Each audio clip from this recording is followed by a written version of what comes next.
Ayan, okay guys, sa video naman na to, ituturo ko sa inyo kung paano mag-change profile. Ayan, kung paano um, magpalit ng name tag. Ayan, depende dun sa ah, usapan ng agency ninyo kung ano yung rules nila. Ayan. Then, punta kayo po dito sa me, dito sa profile nyo, me, ayan, nandito kayo sa me. Then, i-click nyo tong arrow dito sa bandang right. Ayan. Then, may makikita kayong ball pen sa taas or lapis. Ayan. Click nyo yan. Nandito na tayo. Ayan. Then, pindutin nyo itong camera kung gusto nyo magpalit ng profile. Ayan. Okay, bahala na kayo. Palitan nyo na kung ano yung gusto nyo ipalit na profile. Then, pindutin nyo yung done.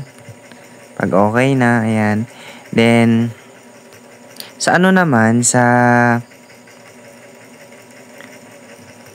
ano naman tayo, sa nickname. Ayan, sa nickname naman, ayan.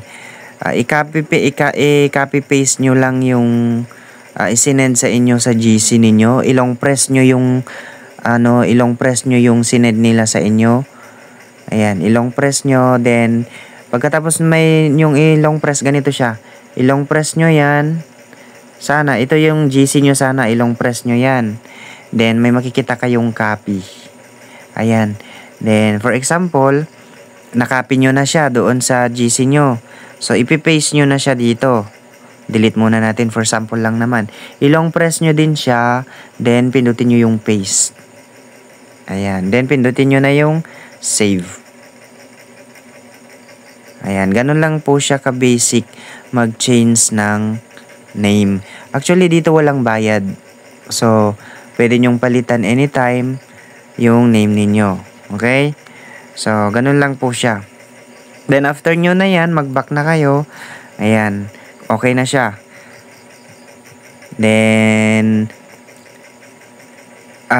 nasunod nyo na yung rules and regulation ninyo dyan sa agency na pinasukan nyo.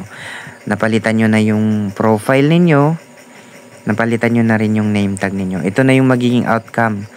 So, pag uupo na kayo sa mga agency nyo, ayan, okay na yung name tag, okay na yung profile. Ganun lang po siya. Okay?